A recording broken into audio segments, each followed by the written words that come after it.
What if I told you, chosen one, that even though you've passed the test, something darker still waits on the horizon? You've endured the fire. You've walked through storms that could have shattered anyone else. And you've stood when the world wanted you broken. Every tear, every doubt, every night you felt unseen. It wasn't the end. It was preparation. But hear me, passing the trial does not mean the battle is over. It means God has deemed you ready for what comes next. This message is not for the faint of heart. It is a sacred unveiling, a divine download meant to awaken you to the reality of who you are, why you're here, and what forces still lurk ahead. Before we go further, I want to pause and thank every single one of you who has supported this channel, even through a simple like, a share, a subscription, or a super thanks. Your faithfulness keeps this message alive, carrying light into dark places. And if you feel this stirring in your spirit right now, drop a 777 the comments below. That number is not a coincidence. It is a prophetic signal to heaven that you are aligned, awake, and ready to receive the blessings that have been reserved for you. Stay with me until the end, because what you're about to hear will not only confirm your victory, it will reveal why the shadows still follow you, and how your destiny shines brighter than anything that tries to resist it. God's chosen ones, you passed, yet something dark still awaits.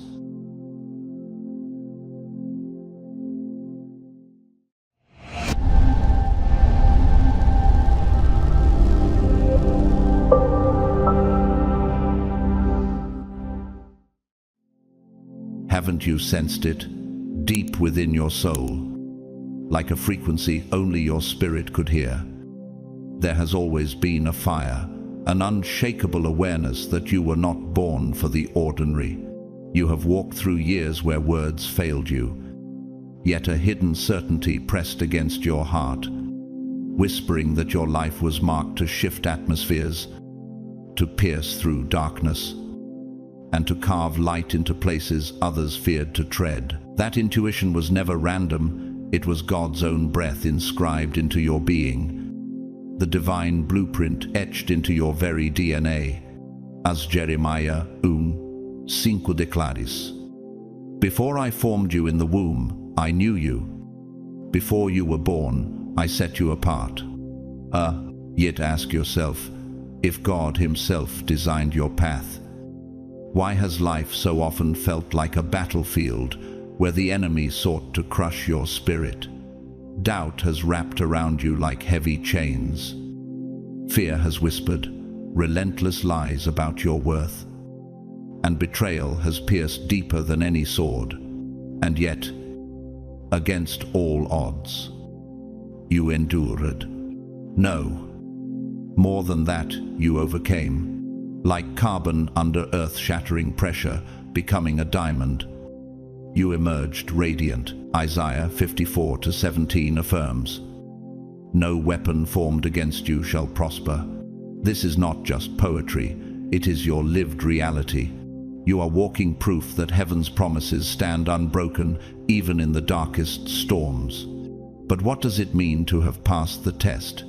Does it not imply that you have already proven your faith, your strength, and your heart before the throne of heaven?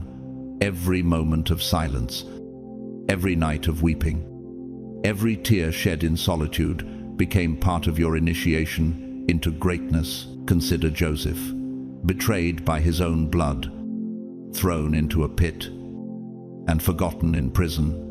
The world branded him defeated, but God saw him destined. Each setback was not destruction, but construction, a chiseling of his character, until he stood in Pharaoh's palace as a ruler and savior of nations. In the same way, what you thought was abandonment was God's classroom. What you thought was pruning was preparation. Psalm 23:4 reminds us, Even though I walk through the darkest valley, I will fear no evil, for you are with me. You walked through the valley, chosen one, and you came out carrying light. Now pause. Why would God allow such fierce trials only to raise you higher? Could it be that the very pain you endured was heaven's way of refining your vision so you could lead with clarity others do not possess? Even modern voices echo this truth. The famed painter Vincent van Gogh once said, "Normality is a paved road. It's comfortable to walk, but no flowers grow on it." Your suffering was never meant to make you comfortable. It was meant to cultivate gardens in places where the soil seemed barren. The paradox is simple. What crushed others only cultivated you. Yet every story of light must also speak of shadows. For if the chosen rise, so do the enemies of their destiny. History gives us its villains as warnings. Nero, the Roman emperor who unleashed terror upon early Christians, believed he could extinguish the flame of faith with persecution and bloodshed. Yet his cruelty consumed him, and his name is remembered not for glory, but for madness. Do you see it? Those who wage war against God's chosen inevitably destroy themselves.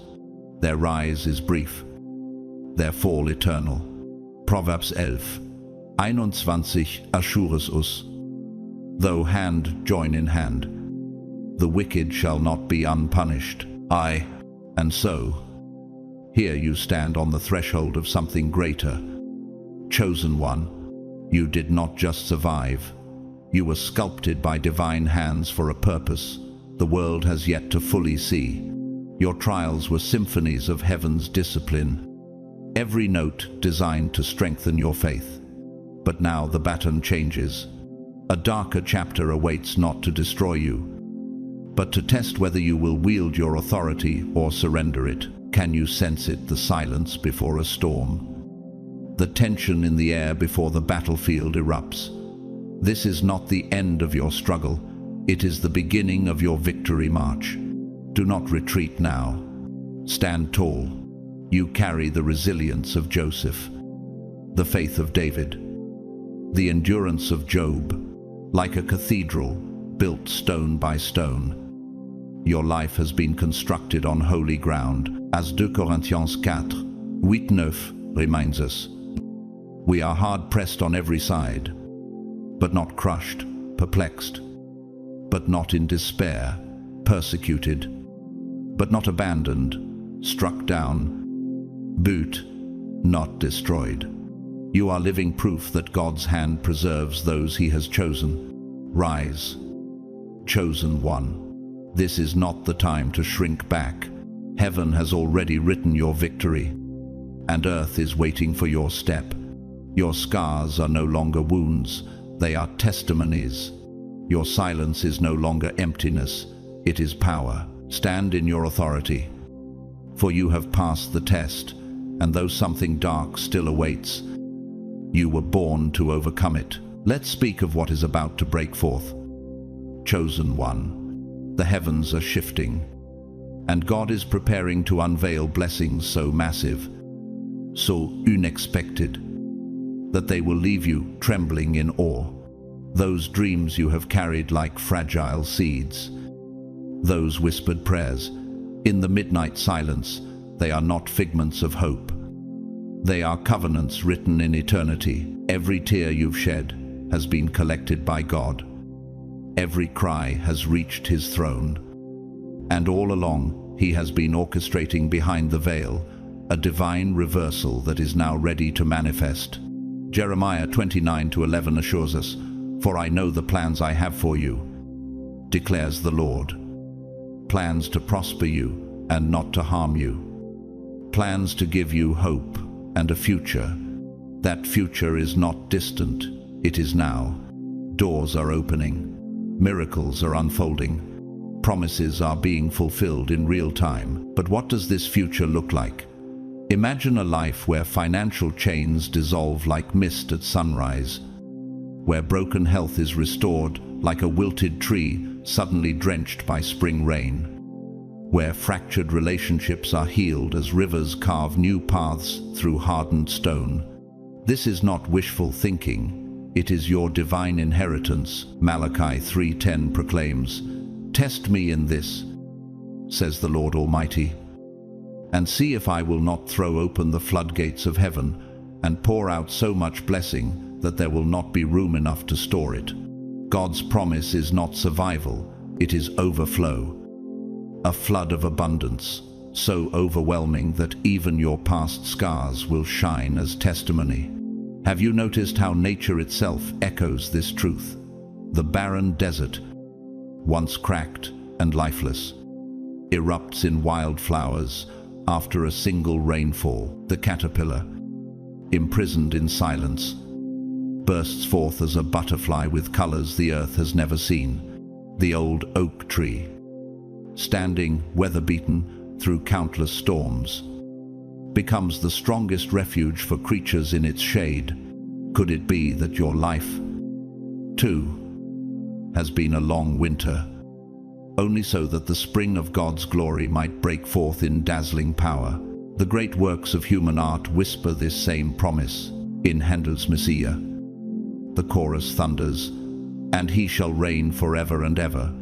Those words were composed in a time of personal struggle for Handel, yet became one of the greatest declarations of God's unshakable sovereignty. Doesn't your own story carry that same paradox, that your deepest struggles may become the most glorious symphonies of your life? Still, blessings are not received passively. Faith is the key that turns heaven's locks. Your inheritance waits, but will you step into it? What if the only thing standing between you and your overflow is the boldness to believe that it is already yours? That is why right now is not the time for silence, but for declaration. Matthew 17:20 reminds us, "If you have faith as small as a mustard seed, nothing will be impossible for you." I, chosen one. This is your moment. Do not stand at the edge of the promised land and hesitate. Lift your voice, stretch your hands, and claim the season that is already written in your name. Hit that like button, not just for an algorithm, but as a living signal of faith. Share this message as a testimony. Comment 777 as a declaration to heaven that you are stepping into overflow. These are not empty actions, they are spiritual symbols of alignment. Your covenant cry to the unseen. Your faith unlocks the gates.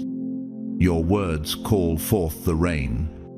Your obedience seals the blessing. Stand tall now. The floodgates are opening. The ground beneath your feet is shifting, and the very atmosphere is announcing your breakthrough. Do not merely listen, act. Believe. Receive. This is your overflow. This is your time. Let's speak about your identity.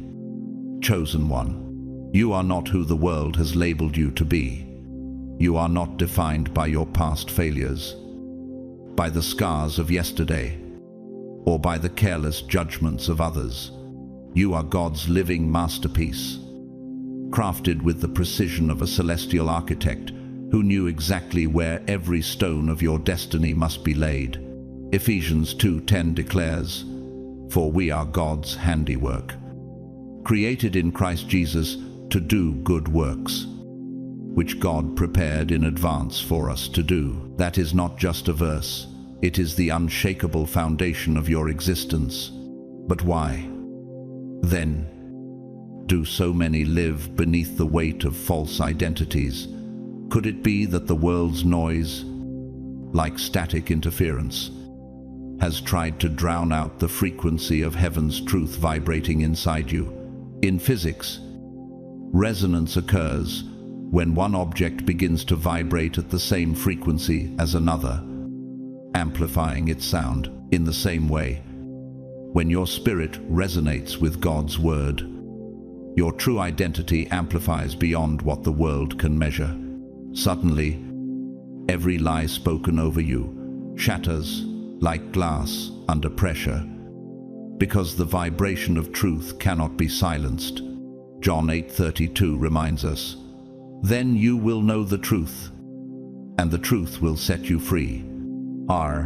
Consider David, a shepherd boy overlooked by his family, dismissed by his enemies, yet chosen by God to be king. When he stood before Goliath, the world saw a boy outmatched, but heaven saw a warrior with divine frequency. With a single stone, he shattered not only the giant's forehead, but the illusion that weakness could define him. Are not the giants in your life fear, doubt, opposition similar, illusion? Powerless before the authority God has placed in your hands, the devil has tried to convince you otherwise. He sent storms to unnerve you, whispers to confuse you, and barriers to halt your progress. But like a structure designed by the laws of advanced architecture, where each beam and arch is calculated to withstand weight, you were engineered to endure. You did not collapse. You stood, and now Isaiah 54:17 resounds, "No weapon formed against you shall prosper." In modern times, voices have echoed this truth. The Polish-born scientist Marie Curie, who pioneered discoveries in radiation despite constant opposition, once remarked, "Nothing in life is to be feared, it is only to be understood." Do you see the parallel? Fear loses its power the moment identity is understood. Curie's courage in science mirrors the chosen one's courage in spirit, both standing against invisible forces that sought to silence them, both proving that destiny cannot be buried. And what of Esther, a young woman who could have remained hidden, who could have surrendered to silence, but instead stepped boldly into her divine moment?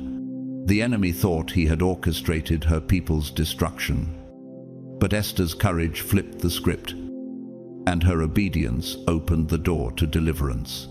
In her story, we see ourselves summoned to rise, called to intervene, chosen for such a time as this. Romans 8:31 seals it.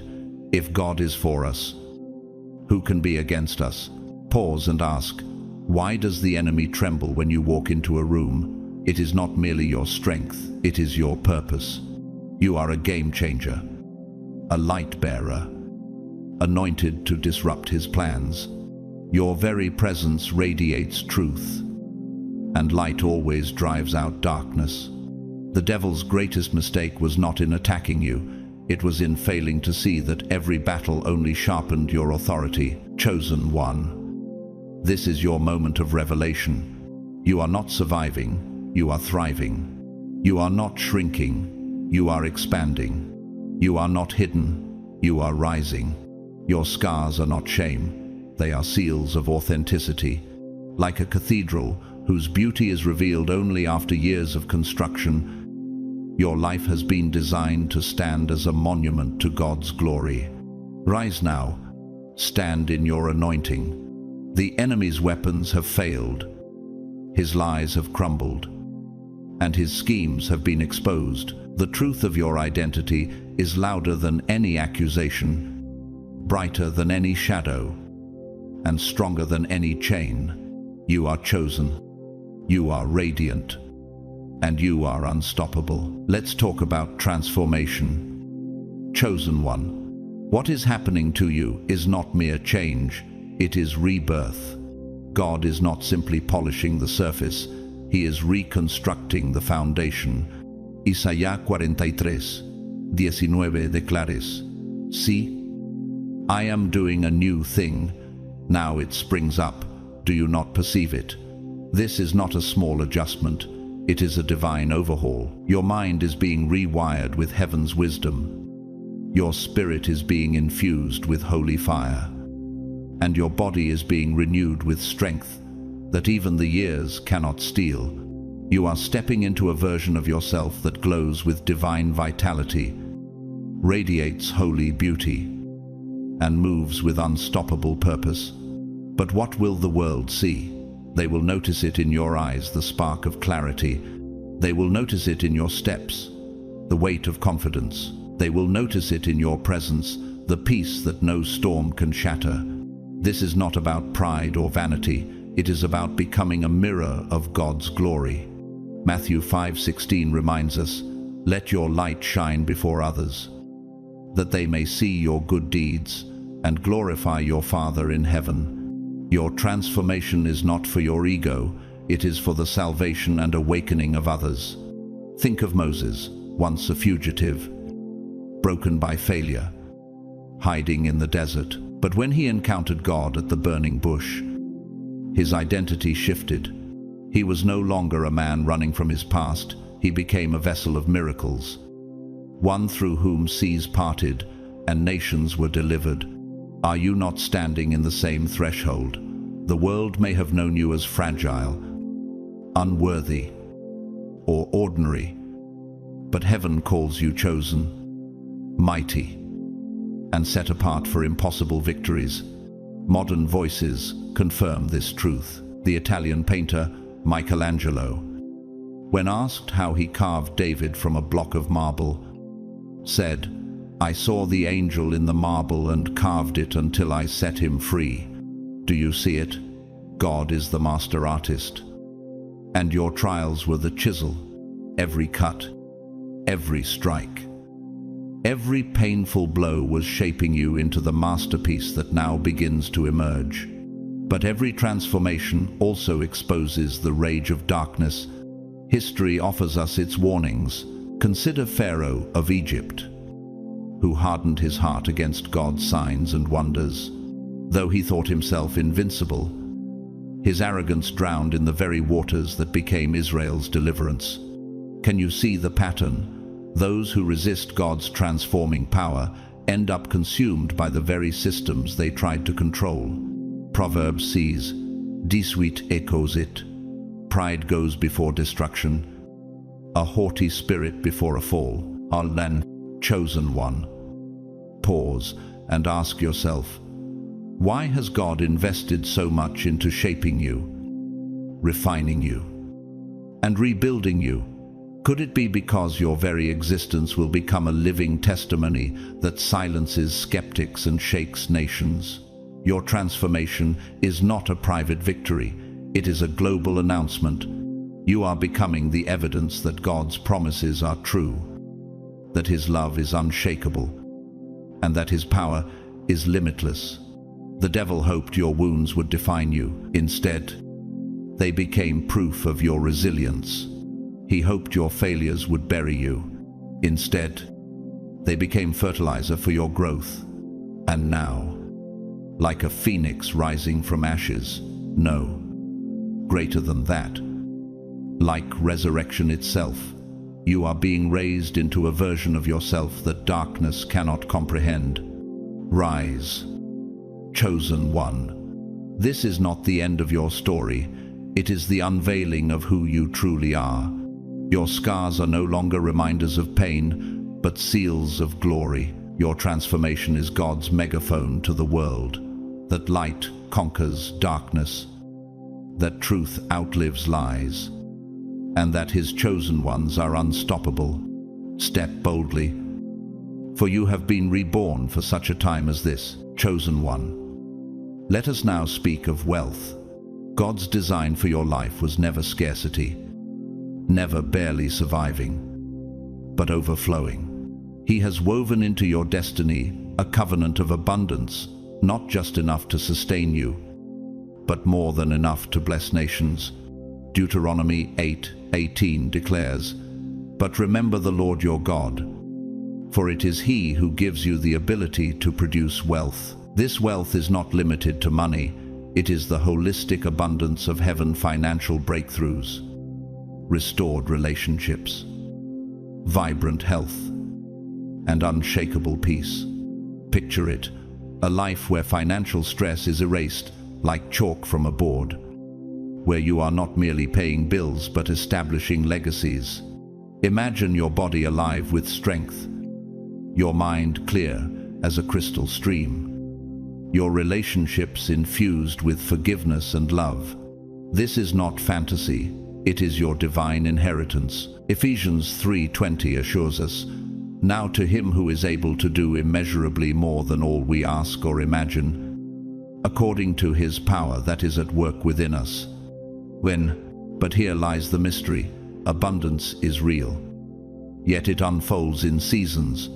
Have you not endured seasons of silence, of waiting, of pruning? Ecclesiastes 3:1 reveals, "There is a time for everything, and a season for every activity under the heavens." What looked like a delay was actually designed. Your waiting was heaven's classroom. Your pruning was God's chisel, carving away what could not remain. And now, can you feel it? Your harvest season approaches. The floodgates are opening. The opportunities are aligning. The overflow is near. The arts testify to this eternal rhythm. Consider Beethoven's Symphonie No. Jew, where the ode to joy thunders as the final movement. Beethoven was completely deaf, yet he wrote one of the most triumphant anthems of human history. For nearly an hour, the music wrestles with turbulence, dissonance, and shadows of despair, before erupting into a choir proclaiming, "Alle Menschen werden Brüder," all men shall become brothers. Is this not the very pattern of the chosen one's journey? Long seasons of tension, silence, and hidden struggle, culminating in an eruption of divine joy. Psalm 30:5 affirms, "Weeping may endure for a night, but joy comes in the morning." No, and notice the detail. The ode to joy begins fragile, almost like a whisper, before swelling into a chorus that shakes the earth. Spiritually, your whispered prayers and silent tears have been resonating like vibrations in physics, aligning, multiplying, amplifying. At first, imperceptible, but soon they will crescendo into a song the world cannot ignore. Beethoven could not even hear his own masterpiece, yet the world has never stopped singing it in the same way. Chosen one, even when you feel unseen or unheard, your obedience composes a legacy that will outlive you. Could it be that your greatest overflow will not emerge in seasons of applause, but in the very seasons where silence seemed unbearable? But here comes the paradox, the prophetic warning. Just as Ode to Joy only arrives after an hour of turbulence, your breakthrough is often preceded by an intensifying storm. Darkness always fights hardest before dawn. The enemy senses your abundance and trembles. He cannot stop the floodgates, so he seeks to intimidate you with shadows. Have you felt it? The pressure pressing closer, the opposition whispering louder. That is not defeat. It is the overture to your ode to joy. Still, remember this: blessings out of season become burdens.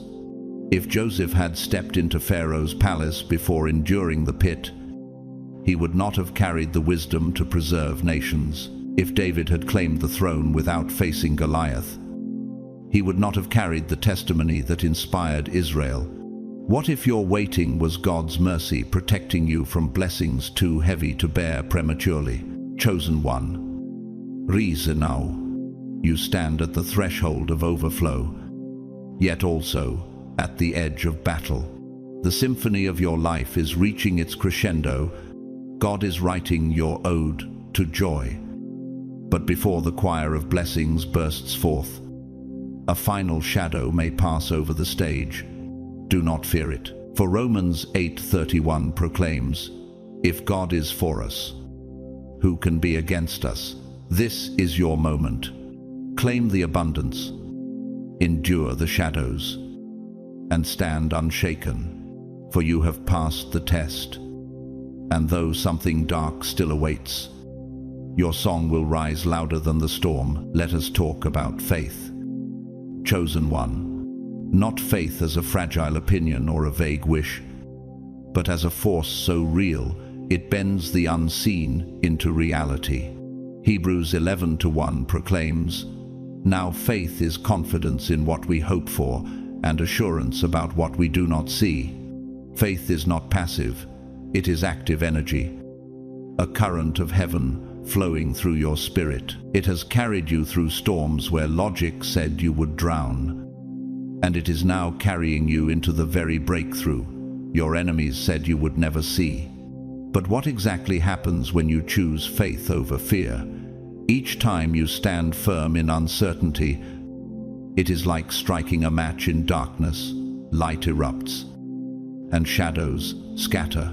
Every time you silence doubt and cling to God's word, you unlock a new chamber of your destiny, like a hidden door in a cathedral swinging wide. Faith is not just belief, it is a weapon forged in heaven, a key that unlocks doors men said were sealed, a bridge stretching across the chasm between promise and manifestation. Think of Abraham, the father of faith. He was promised a son when his body was as good as dead and Sarah's womb barren. Against all logic, he did not waver.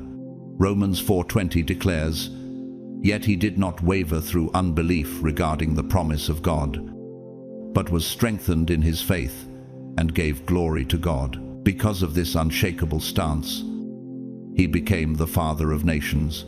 Does your life not echo his?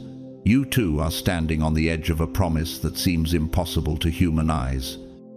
Yet heaven has already stamped it, fulfilled. Nature itself preaches this truth. The eagle does not flap frantically against the storm. It spreads its wings and rides the currents, letting the very winds of resistance lift it higher. The bamboo plant spends years hidden beneath the soil, stretching roots deep into unseen places, only to erupt suddenly, towering skyward in a single season. And the sunflower turns its face daily to follow the sun, refusing to bow to shadows. Is your faith not the same, anchored deep, lifted high, and forever turning toward the light of God's presence? And yet, chosen one, faith is not only about what you endure, it is about what you create. Your faith crafts futures, shifts atmospheres, and commands mountains to move. Jesus said in Matthew 17:20, "If you have faith as small as a mustard seed, nothing will be impossible for you." Even the tiniest seed of faith, when planted in obedience, grows into a tree strong enough for others to find shade beneath. Still, the question remains, will you continue to believe when what you see screams the opposite? Will you stand on God's word when the evidence is silent? Faith is the refusal to surrender to visible defeat because you know the invisible victory is already written. It is the rope that ties you to heaven when the earth trembles under your feet. Chosen one, your breakthrough is not a matter of if, it is only a matter of when. Faith has already built the bridge. Your only task is to walk across it. Lift your eyes. Strengthen your grip. Do not retreat, for you are standing at the threshold of promises too great to comprehend, and your faith is the key that will open them wide. Rise now, and let your faith roar louder than fear. The darkness cannot hold back a soul who walks by faith.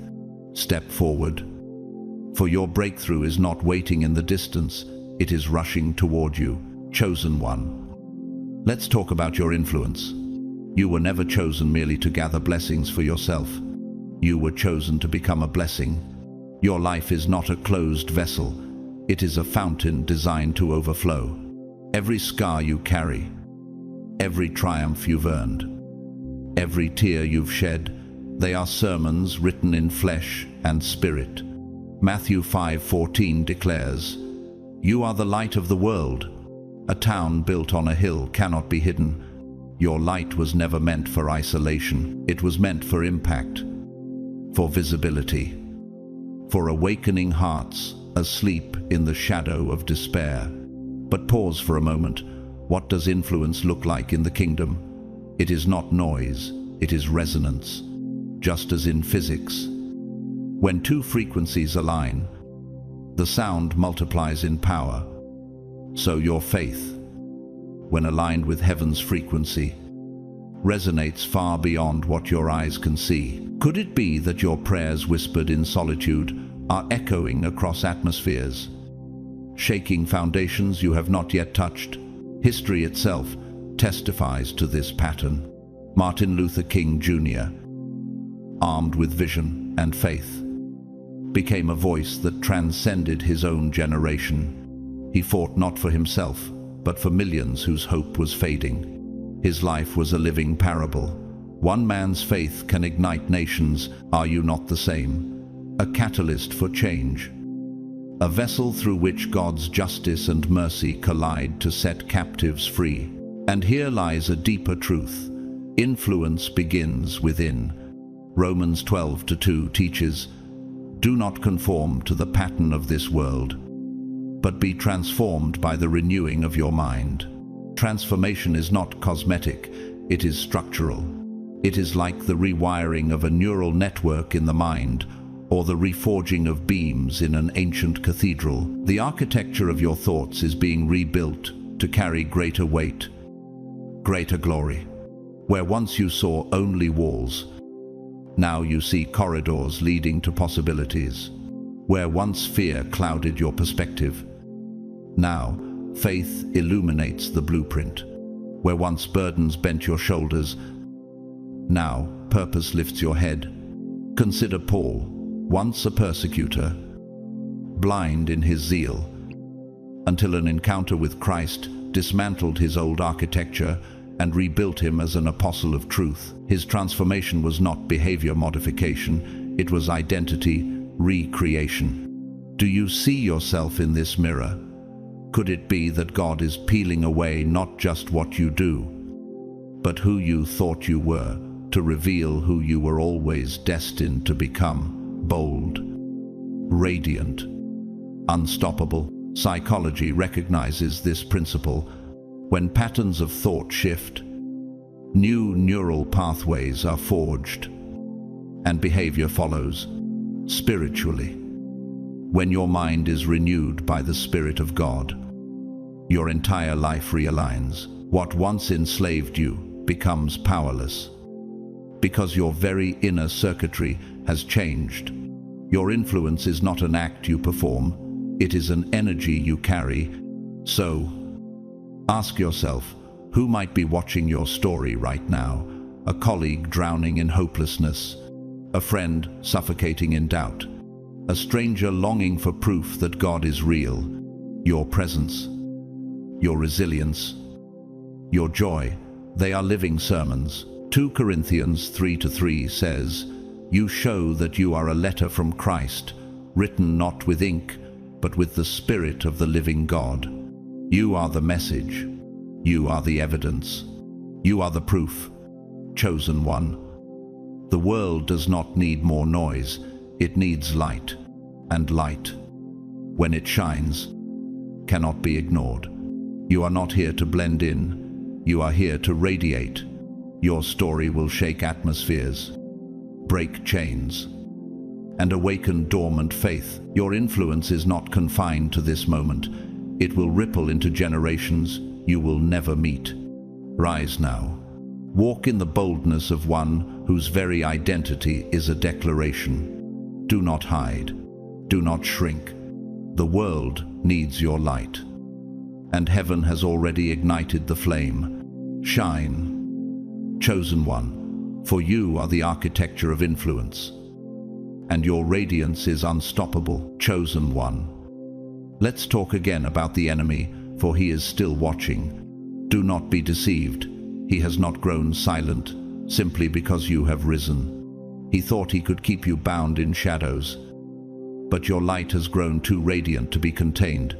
He thought he could silence your voice, but it echoes too loudly across the heavens. He thought he could shatter your purpose, but the destiny God inscribed over your life is indestructible. John 1:5 declares, "The light shines in the darkness, and the darkness has not overcome it." That is your reality. You are the light piercing through every shadow, exposing every lie, and dismantling every scheme. But pause and ask yourself, why is the enemy so obsessed with you? Is it not because he sees the authority you carry, the oil upon your head, and the throne of destiny prepared for you? His fury is not aimed at your weakness. It is a reaction to your power. Think of Jesus in the wilderness. Satan offered him the kingdoms of the world, counterfeit crowns for a compromised soul. Yet Jesus needed nothing from him, for the Father's promises were already secure. Could it be that the temptations you have faced were never about pleasure, but about distraction, attempts to lure you from the true inheritance waiting on the other side? The Bible makes it plain. James 4:7 declares, "Submit yourselves, then, to God. Resist the devil, and he will flee from you." Every time you resisted fear, every time you clung to God's word, every time you refused to bow, you were forcing the enemy to retreat. You didn't just survive, you made him tremble. In modern history, we see this truth echoed. The South African leader Nelson Mandela, after spending 27 years in prison, emerged not broken but unshakable. He once said, "I never lose. I either win or learn." Isn't that the language of a chosen one? His enemies thought prison would silence him, but it forged his influence instead. Just as Mandela's time in chains became the seed of his nation's freedom, so too have your battles birthed strength the enemy cannot comprehend. But now, chosen one, let us speak of what's next. You have passed the test, but the journey is only beginning. God is about to take you places your imagination has never dared to wander. Doors you didn't know existed are swinging open. Opportunities you never dreamed of are aligning like stars in a constellation, forming a path that only heaven could design. People who are destined to walk with you are being drawn into your orbit. Isaiah 45:2 promises, "I will go before you and will level the mountains. I will break down gates of bronze and cut through bars of iron." The mountains before you are being flattened. The gates meant to keep you out are collapsing. The bars that held you captive are snapping under his hand. But here is the question: are you willing to walk the path God clears for you? His promises are certain, but obedience is your responsibility. Could it be that what holds many back is not God's silence, but their unwillingness to release old chains, to embrace the new? You must let go of old fears, old habits, old ways of thinking. Romans 12:2 commands us, "Do not conform to the pattern of this world, but be transformed by the renewing of your mind." Think of Peter, stepping out of the boat into a sea, roaring with chaos. The wind howled, the waves rose high, but one voice cut through the storm, "Come." And Peter, in raw faith, stepped onto the impossible. Are you not being called into the same? To step out of what feels safe, into waters that defy human logic, trusting the voice of God above every crashing wave. Yet what if you stumble? What if doubt rises mid-step? Remember what happened when Peter began to sink. Jesus reached out immediately. Matthew 14:31 says, "Immediately Jesus reached out his hand and caught him." This is your assurance, even if your faith falters. His hand never does. Chosen one, the enemy's time is finished, and your time has begun. The path ahead is clear, but you must walk it. Rise in obedience, rise in boldness, rise in unshakable faith. For you are stepping not into mere opportunities, but into the impossible realms of destiny. Chosen one. Let's talk about your glow. There is something different about you, isn't there? People are starting to notice it. Your energy, Your presence, your radiance, it cannot be ignored. And this isn't about physical beauty, it is about divine light shining through you. 2 Corinthians 4:6 declares, "For God, who said, 'Let light shine out of darkness,' made his light shine in our hearts to give us the light of the knowledge of God's glory displayed in the face of Christ. That same light now rests upon you. Your eyes carry sparks of divine wisdom. Your smile radiates his peace. And your very presence shifts the atmosphere around you. But ask yourself, why do people pause when you enter the room? Why do conversations shift when you speak? It is not you they are seeing. It is God's glory manifesting through you. Moses experienced this when his face shone so brightly after meeting God that people could not bear to look at him. Exodus 34:29. You, chosen one, are walking in that same reality. Your glow is not vanity, it is testimony. It is a living sign to the world that God is real. His power is limitless, and his promises never fail. History also affirms this truth. The painter Rembrandt, often called the Master of Light, once remarked that true illumination comes not from the candle itself, but from what it reveals in the darkness. In the same way, your glow is not for display, it is for revelation. Could it be that God has placed his radiance upon you, so others might finally see the truth they were blind to? Yet while light draws, it also exposes, and the enemy hates exposure.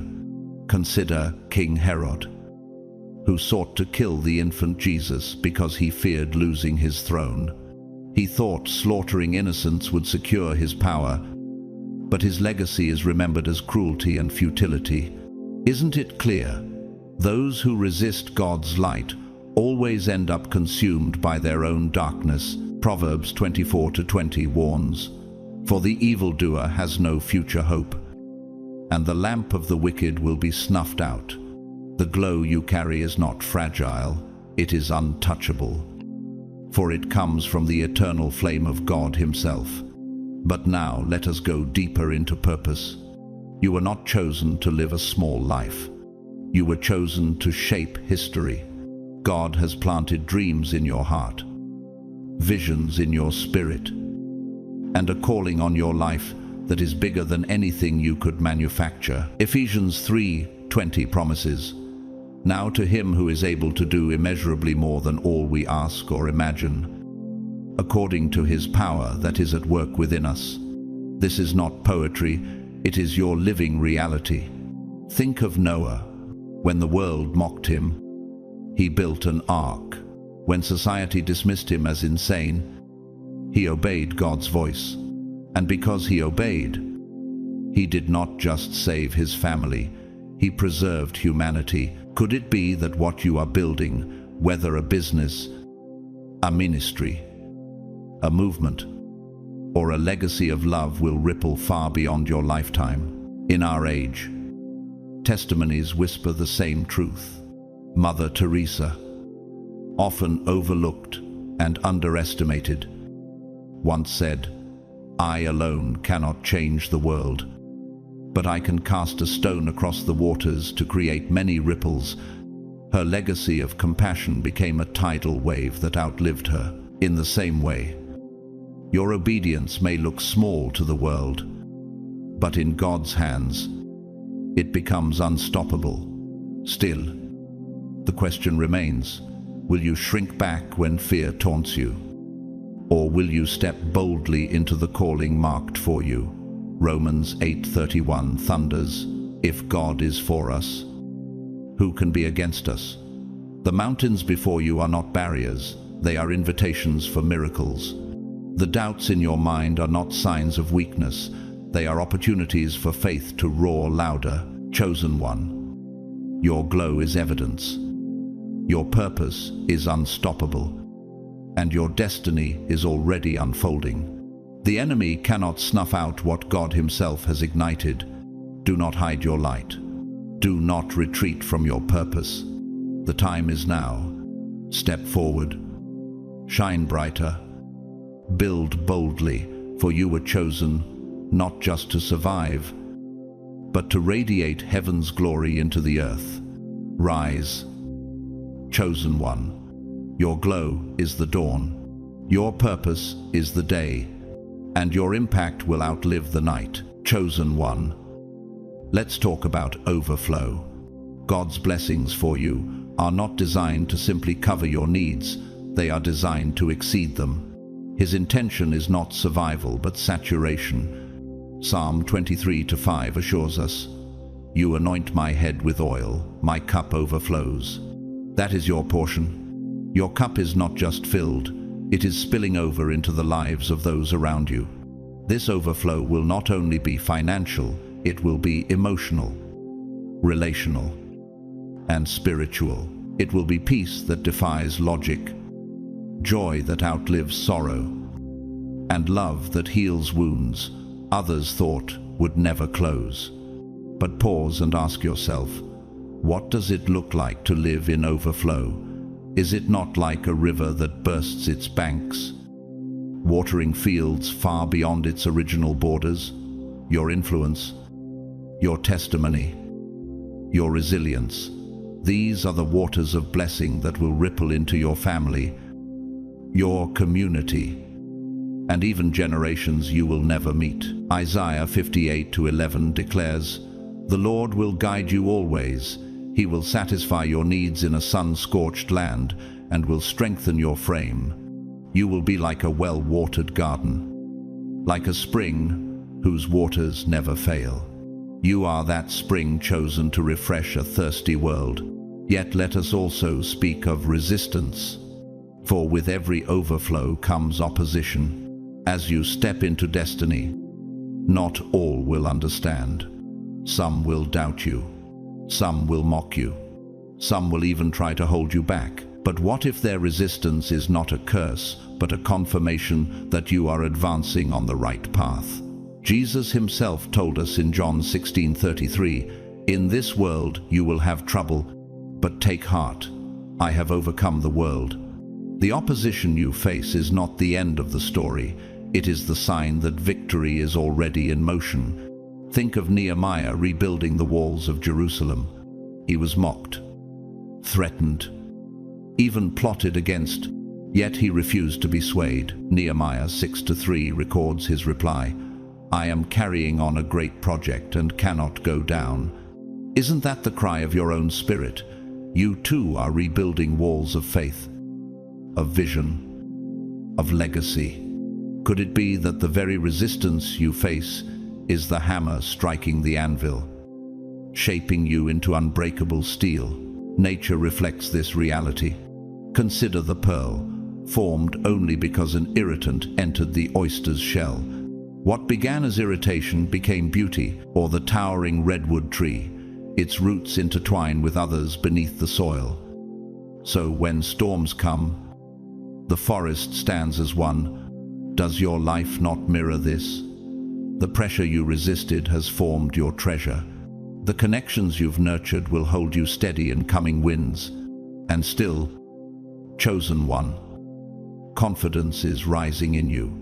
It is not arrogance, it is divine assurance. 2 Timothy 1:7 declares, "For the Spirit God gave us does not make us timid, but gives us power, love, and self-discipline." That Spirit is alive in you.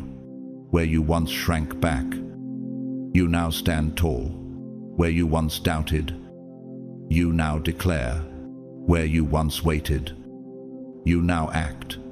Deborah, prophetess and judge, is your reflection. She led Israel with unwavering confidence, not waiting for permission from men, but stepping boldly into her God-given authority. Judges 4:14 records her words, "Go, this is the day the Lord has given Sisera into your hands." And Israel's victory followed.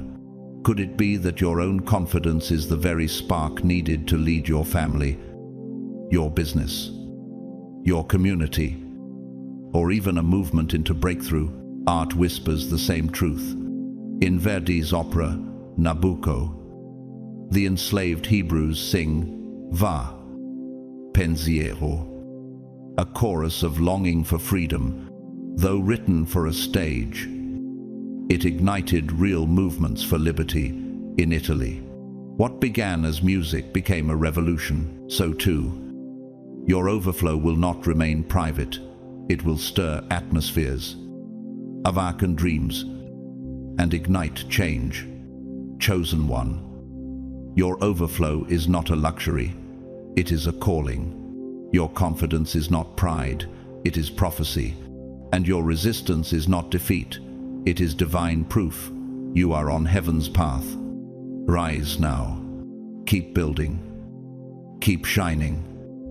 Keep pouring out.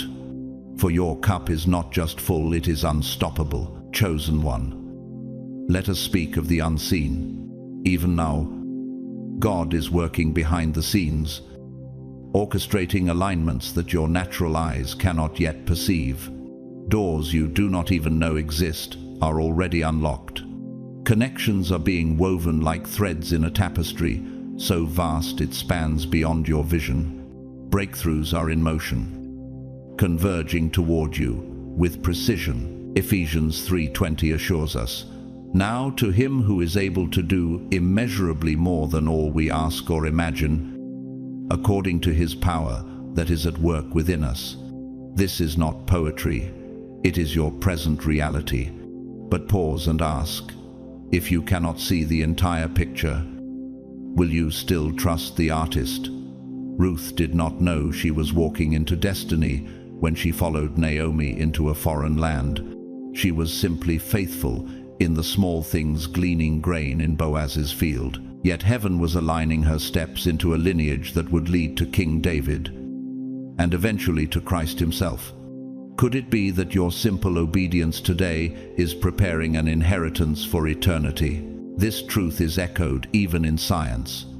In quantum physics, particles unseen to the naked eye move in patterns that seem random, yet create order at a deeper level. In the same way, God is moving details of your life in ways that appear hidden, but are architecting an outcome you could never design. Your faithfulness is not wasted. It is resonance aligning with heaven's frequency. Now, let's speak of your legacy. You are not placed on this earth merely for today. You are here for generations. The blessings God is pouring into your life will not end with you. They will ripple outward like concentric waves on still water. Psalm 112:2 declares, "Their children will be mighty in the land. The generation of the upright will be blessed." Your obedience, your faith, your resilience, they are seeds that will bear fruit, not just for your lifetime, but for lifetimes yet to come. Think of Abraham. His obedience did not simply bless him, it birthed nations. Genesis 22:18 reminds us, "Through your offspring all nations on earth will be blessed." Because you have obeyed me. Abraham's willingness to trust God rewrote history. Is it not possible that your own obedience is setting in motion a story that will transform lives long after your name is spoken? In modern times, this principle stands.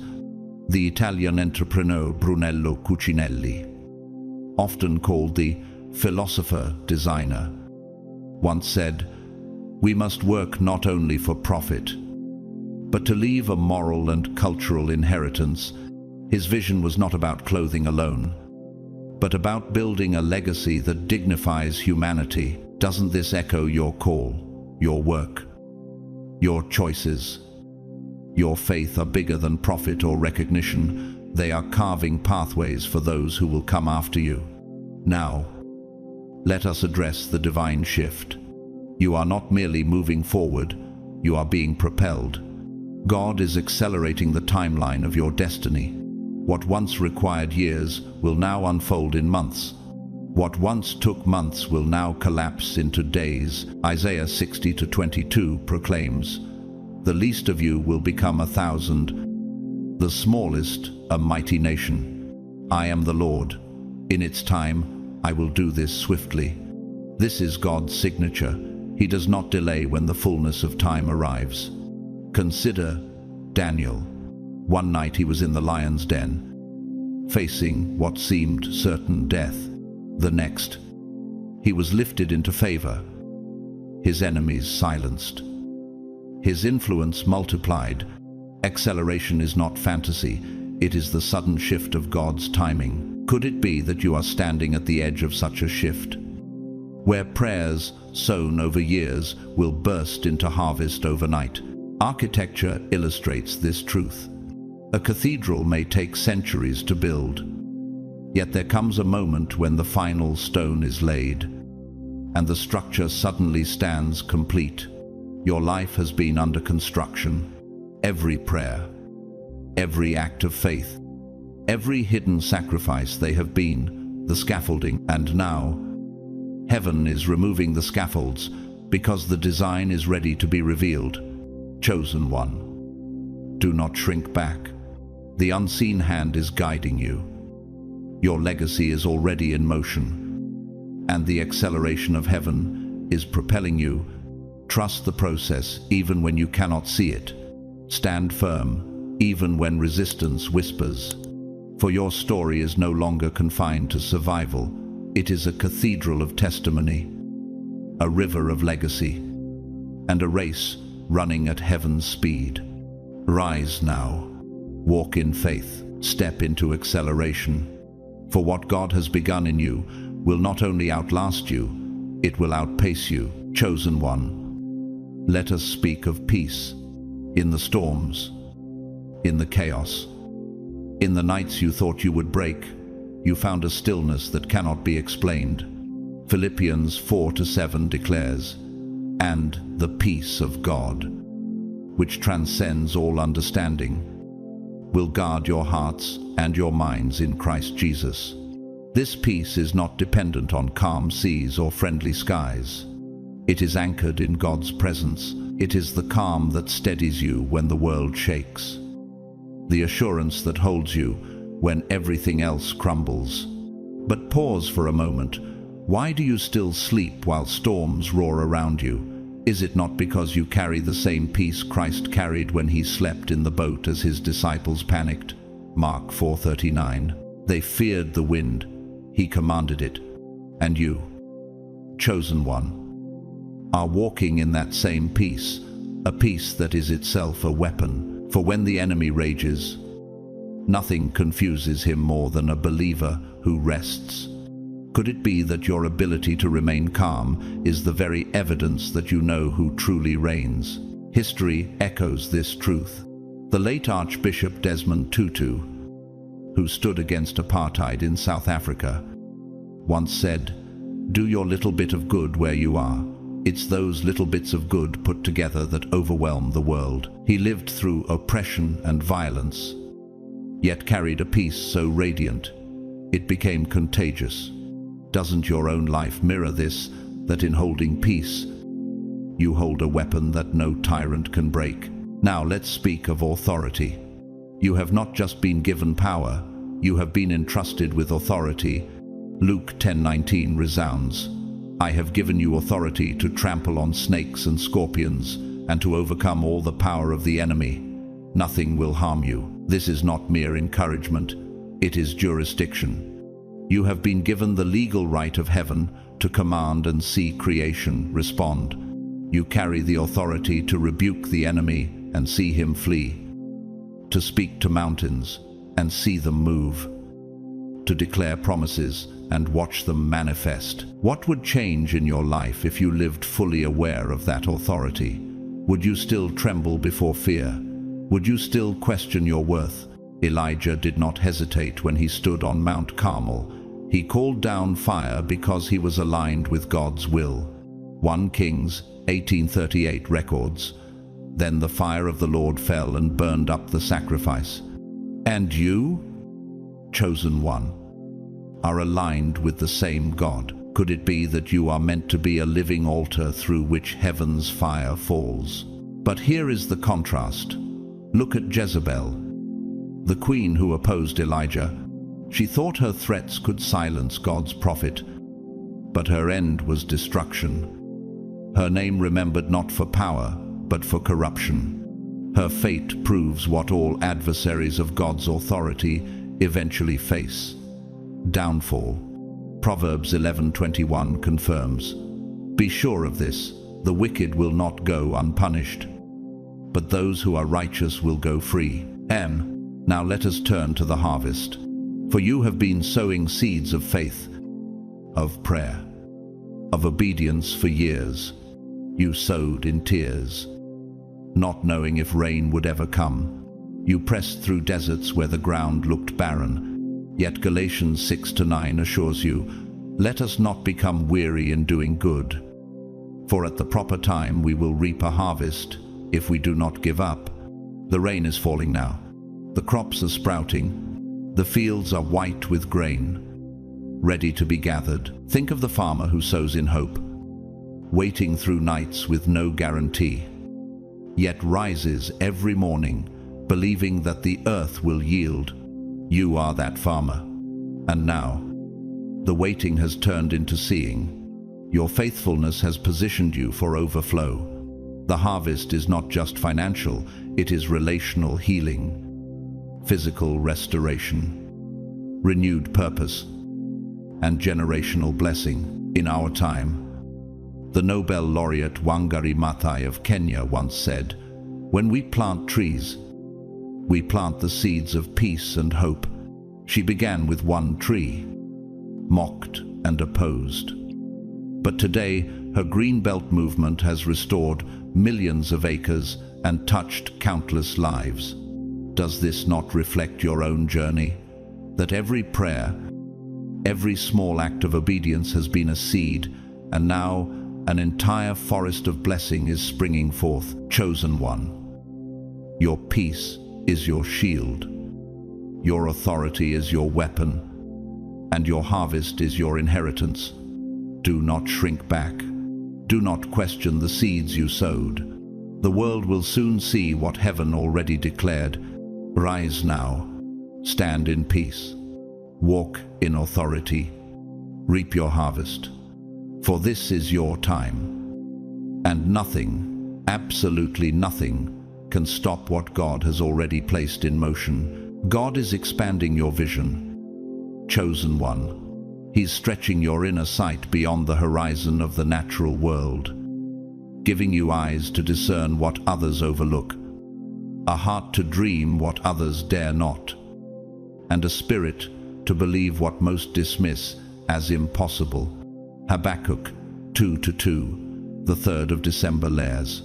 Write down the revelation and make it plain on tablets so that a herald may run with it. For the revelation awaits an appointed time. It speaks of the end and will not prove false. Do you realize the gravity of that? Your vision is not a fleeting imagination. It is a divine blueprint etched in eternity. Think of Joseph, who saw his destiny in dreams while still a youth. Though mocked by the world and betrayed by his own brothers, God's vision never failed. Vision in the kingdom is like a seed buried deep in winter soil, at first unseen, even mocked as lifeless, but within it is coded a forest yet to come. Have you considered how trees trust the unseen process of spring before it arrives? Likewise, your vision is a seed awaiting its appointed season. Write it, declare it, guard it. The time of manifestation is certain, though hidden. In culture, we glimpse this truth.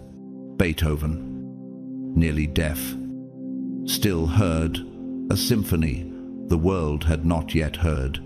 His Ninth Symphony, a triumph birthed out of silence, echoes how vision is carried, not by circumstance, but by divine orchestration. Isn't your God far greater than silence, storms, or betrayal?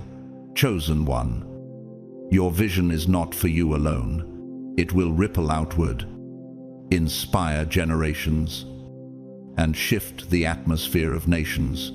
You are not walking this path alone. God is weaving a divine network around you.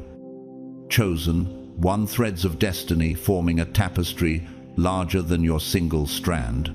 Ecclesiastes 4:12 proclaims, "Though one may be overpowered, two can defend themselves. A cord of 3 strands is not quickly broken. Can you see it? This community God builds around you is both shield and multiplier. Picture a flock of geese migrating across continents. Alone, one bird would fall from exhaustion. Together, they form a V shape, breaking the wind, creating lift for one another. That is a divine strategy written into nature itself. God surrounds you with spiritual allies, those who recognize your light, honor your calling, and amplify your impact. Think of the early disciples, who were stronger, united than scattered. They were not only followers of Jesus, they were intercessors for one another, builders of one another's faith, carriers of one another's burdens, and history mirrors it. The reformers who stood together, the abolitionists who locked arms, the persecuted church who shared one loaf, one spirit, one hope. Do you not see the pattern? God's kingdom is not built by isolated brilliance, but by covenantal unity. You, chosen one, are a living strand in a greater braid of divine purpose. Now, let us speak of your joy. There is a joy rising in you, unexpected, unexplainable, unshakable. It is not tied to conditions, but to presence. Psalm 16:11 declares, "You make known to me the path of life. You will fill me with joy in your presence, with eternal pleasures at your right hand." This joy is your strength, chosen one, the anchor that holds when waters rise, the wind that lifts you above the storm. Think of Paul and Silas, beaten and shackled in a Philippian prison. The world saw chains, yet they saw freedom. The world heard groaning, yet heaven heard hymns.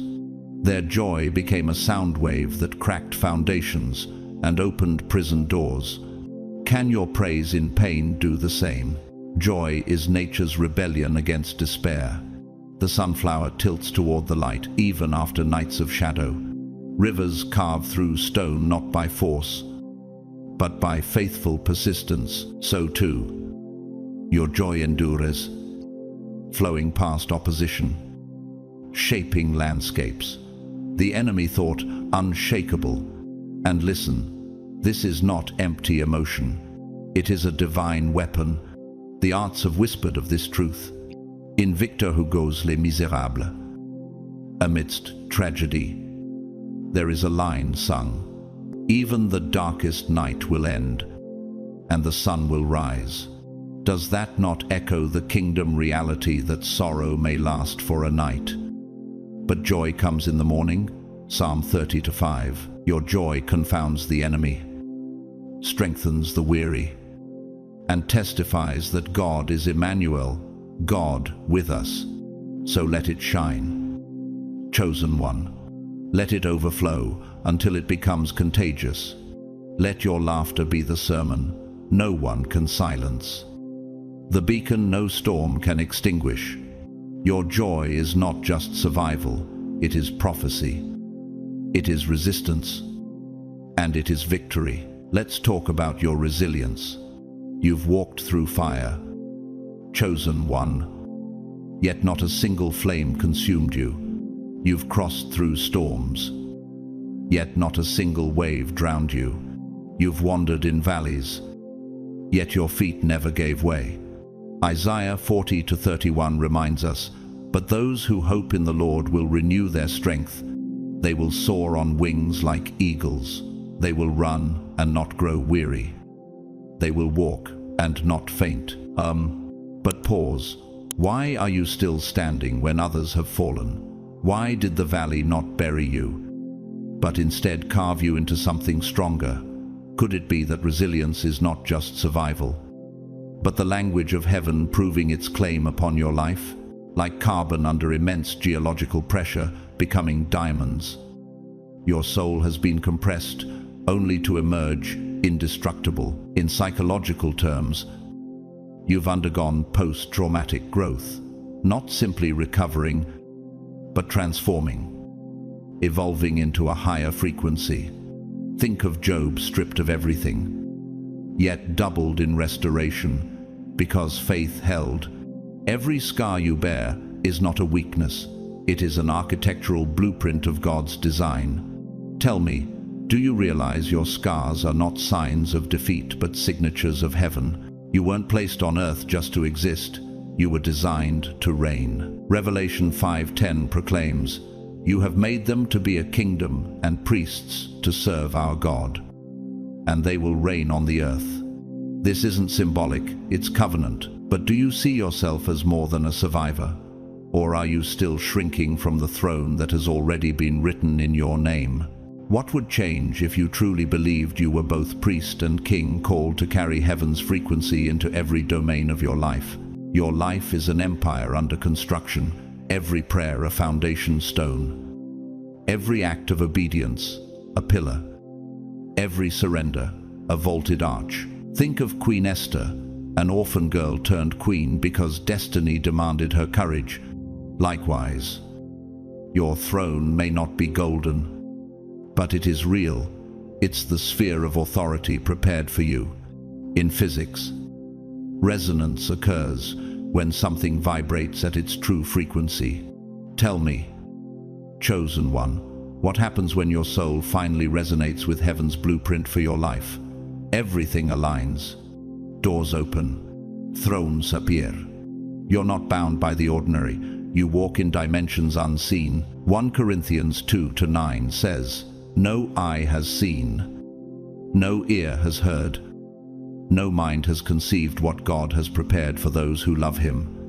Oh, but do you recognize how close you are to miracles that your natural eyes cannot yet perceive? How many times did you think the story was over, only to discover heaven was just beginning its chapter? Could it be that what looks impossible is actually an invitation to see God's fingerprints? Think of Daniel in the lion's den. The empire wrote a death sentence, but heaven wrote a testimony. What was supposed to devour him became the stage for divine sovereignty. Even in science, quantum particles defy all human logic, existing in two states at once. And isn't that the very picture of your life? Shackled in the natural, yet free in the spirit, surrounded by lions, yet untouched by their claws. As Pope John Paul II once declared, "Faith and reason are like two wings on which the human spirit rises to the contemplation of truth." Faith lifts you. Reason marvels. And your story, it will always be the paradox where the impossible becomes inevitable. Chosen one, your voice is not just sound, it is a seismic frequency in the spirit, a current of divine authority that shifts atmospheres and calls forth destiny. The tongue has the power of life and death, and those who love it will eat its fruit. Proverbs 18:21. Have you truly grasped how much creation bends when you align your speech with heaven? Have you noticed that silence is often the devil's most subtle trap to keep you from declaring the very words that unlock your breakthrough? Ezekiel once stood in a valley filled with dry bones, and his words did not merely echo, they activated resurrection. Bones rattled, sinews formed, life surged where only dust remained. What if your words are carrying that same creative power now, waiting to awaken destinies? Speak to the dry places. Speak to the dreams that seem buried. Speak to the promises that feel delayed. For your words are not whispers, but weapons, declarations, and prophecies. History confirms this. Martin Luther King, Jr., a preacher from Atlanta, carried nothing but a voice. Yet his words, "I have a dream," still reverberate across nations, tearing down walls of hatred and igniting movements for justice. If his voice could shift societies, How much more will yours be when saturated with God's fire? But contrast this with Adolf Hitler, a failed painter who used his voice like poison. His rhetoric seduced millions, and his lies orchestrated genocide. His voice built death camps. His legacy is infamy. Do you see the contrast? One voice created liberation. Another voice engineered destruction. Which kind of voice are you choosing to release today? Your heart, chosen one, is the throne where eternity whispers.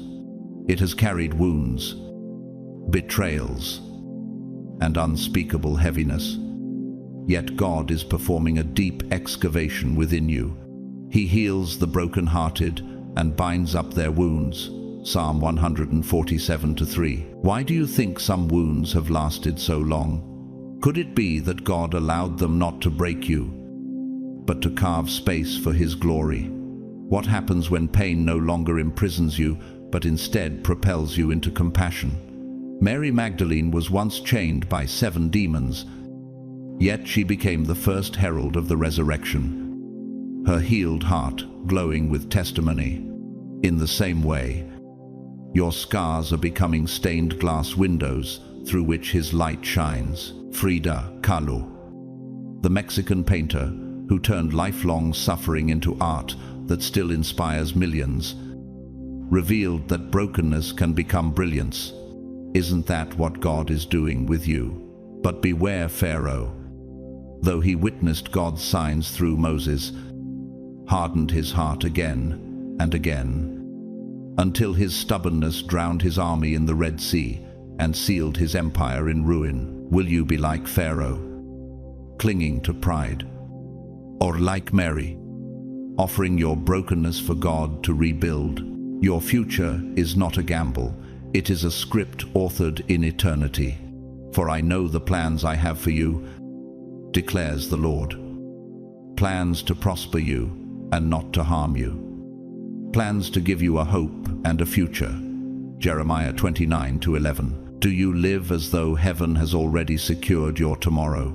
Why let yesterday's shadows dictate the brightness of your dawn? Joshua stood trembling in the shadow of Moses' sandals, overwhelmed by the task of leading God's people. Yet the Lord told him, "Be strong and courageous, for the Lord your God will be with you wherever you go."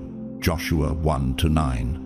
Joshua did not inherit land. He inherited responsibility. He crossed the Jordan because he carried courage. What Jordan stands before you now? And will you step into it? Modern visionaries echo this truth. Elon Musk, mocked for his impossible ideas, faced bankruptcy multiple times, but pressed forward. And today, his persistence reshapes technology and human aspiration. If persistence in human dreams can alter the world, how much more unstoppable are you? The chosen one, whose future is backed by a covenant that cannot fail. Yet the warning remains. Judas Iscariot, who walked with the Messiah, sold his destiny for silver, and his story ended in despair. Will your story end in regret, or will it unfold in the fullness of God's promise? So, let this truth pierce you. Your voice is your weapon, your heart is your altar, and your future is your inheritance. Speak boldly, love deeply, walk courageously, for heaven has already sealed your destiny, and hell itself cannot revoke it. Chosen ones, I hear this final word. You have endured the fire and survived the test. But endurance was never the end, it was only the threshold. What lies ahead is darker, more cunning, more ruthless than what you have faced before. Yet it is in this shadow that your true authority will be revealed. For Scripture says, "Do not be overcome by evil, but overcome evil with good." Romans 12:21. You have passed, but your vigilance must remain. You have overcome, But the battle is not finished. The question is, will you let the darkness define you? Or will you rise as the light that no darkness can extinguish? As you step into what is coming, remember, you are not alone. The same God who carried you through the storms will carry you into victory.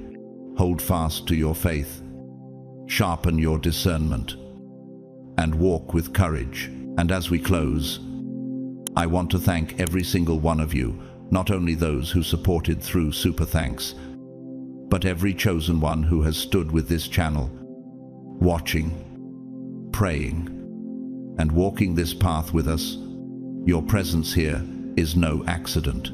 If this message stirred your spirit, take a moment to like, share, and subscribe, and drop a comment below. Declare your faith. Declare your readiness. It is not just engagement. It is agreement. Together, we are building a covenant of voices across the nations. And now, may the Lord bless you and keep you. May His light go before you in the days of darkness. May His hand shield you when shadows try to rise. And may His peace anchor your soul until the day of complete victory. You have passed, chosen one, but stand ready, for the greatest unveiling is still to come.